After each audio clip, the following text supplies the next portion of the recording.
The great thing about McNeese is that a lot of the professors here and people in administration are really close with a lot of the local business owners and company owners.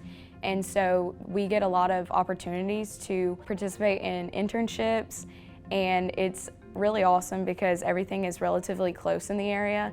And as far as like flexibility goes, it's super easy and everybody works well with you because they understand that you're a student, you have a crazy schedule, you don't get to necessarily pick your class times. Some of the faculty have pushed us early on in our careers at McNeese to look into these internships, and it's kind of our responsibility to go out and find different internships that kind of interest us in our field of study. Through McNeese, I actually got an internship of working in an actual CPA firm, and I actually got to stay on after my internship, and I still work there, and hopefully I'll be able to work there once I graduate as a full-time employee. So as an incoming student, you're always looking for opportunities out there, and just one way to kind of get some research under your belt is you can go find a graduate student who's looking for a little extra help on their master's thesis.